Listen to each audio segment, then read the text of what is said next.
तो चलिए दोस्तों, इस पर्टिकुलर वीडियो में हम गदर मूवमेंट और कोमागाता मारू इंसिडेंट के बारे में बात करने की कोशिश करेंगे। अभी तक हम ऑलरेडी कुछ चीज़ों को समझ चुके हैं कि भारत के अंदर लोगों में इंसाइटमेंट है, अग्रेशन है ब्रिटिशर्स के अगेंस्ट। हम लोग ये भी जानते हैं कि कई लोग भारत से दूसरे देशों में जा रहे थे अपनी लाइफ बेहतर बनाने के लिए। इन्हीं में से दो लोगों का नाम मैं लेना चाहूँगा। सबसे पहले तारकनाथ दास और जीडी कुमार। होता कुछ यूँ है कि ये दो लोग जब कनाडा जाते हैं तो इन्हें पता चलता है कि वहाँ पे उनके लिए कोई जगह नहीं है और उनसे बहुत सारा रेशियल डिस्क्रिमिनेशन किया जाता है, भेदभाव किया जाता है रंग के बिहाफ पे।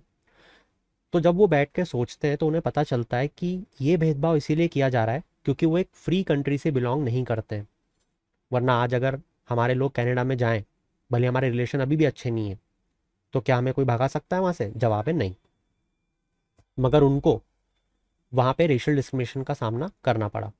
उनके साथ बहुत सी ऐसी चीज़ें हुई जिसके कारण उन्होंने ये ठान लिया कि हमें ब्रिटिश राज को भारत से ख़त्म करना है। तो तारकनाथ दास ने स्वदेश सेवक पेपर को शुरू किया और जीडी कुमार ने फ्री हिंदुस्तान को। फिर कुछ यूँ होता है कि ये लोग कनाडा से शिफ्ट हो जाते हैं यूएसए की तरफ, सिएटल में। खैर, एग्ज़ाम पॉइंट ऑफ व्यू से वो चीज़ें इंपॉर्टेंट नहीं है। इंपॉर्टेंट ये है कि ये जो गदर है इसका मतलब क्या होता है? इसका मतलब होता है रिवोल्ट या रिबेलियन। अब ये जो गदर पार्टी है ये बनती है 1913 जुलाई में।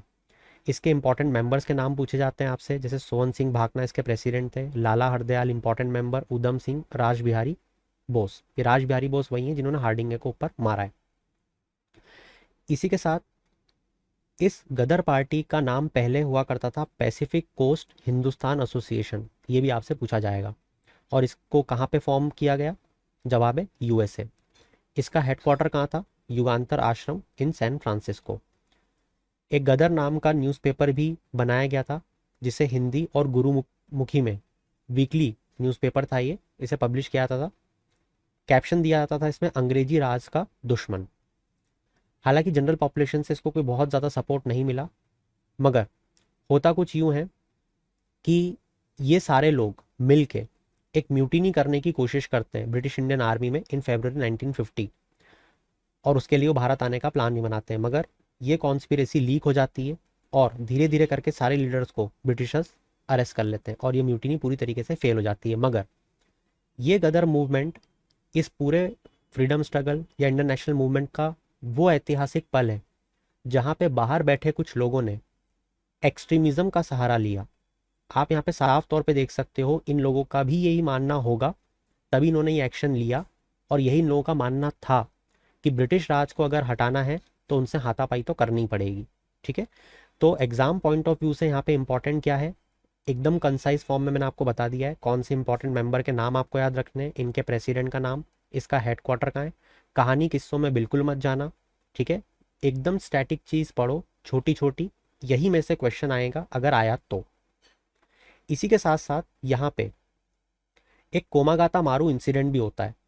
ठीक है, अगर आप ध्यान से देखोगे तो यहाँ पे गदर मूवमेंट और कोमागाता मारू, ये आपसे हो सकता है कि क्रोनोलॉजिकल ऑर्डर में भी पूछ लिया जाए।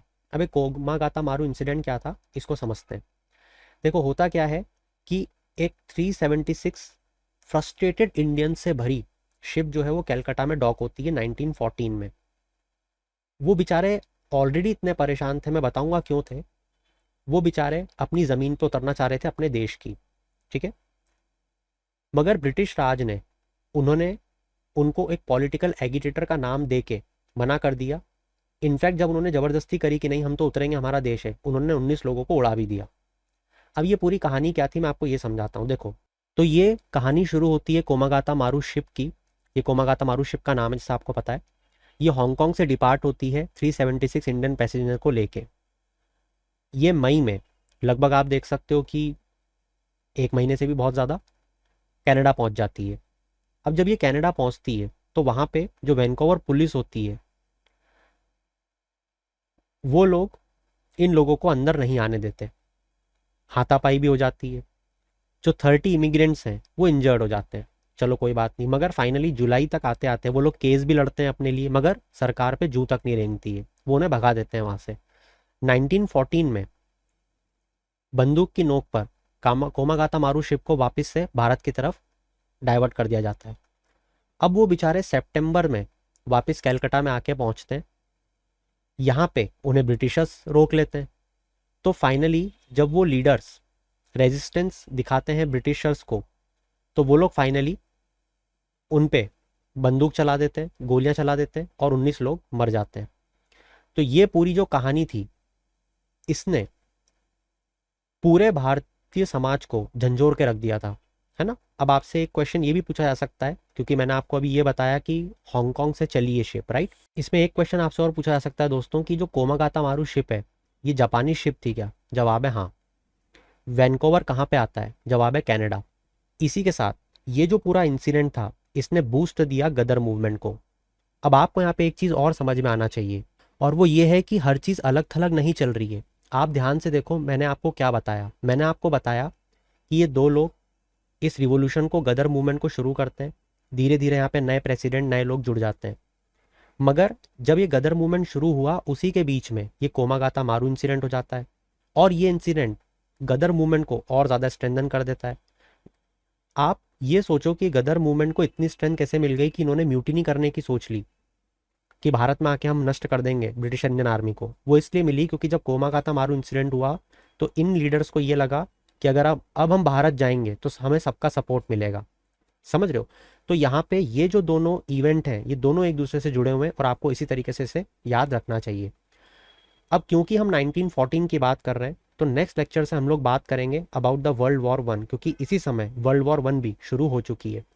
तो अब नेक्स्ट लेक्चर में जब हम वर्ल्ड वॉर वन के बारे में पढ़ेंगे, तो आपको ये ध्यान रखना है कि ये तीनों चीज़ें, या मैं कहूँ ये सारी चीज़ें एक साथ चल रही हैं। ठीक है?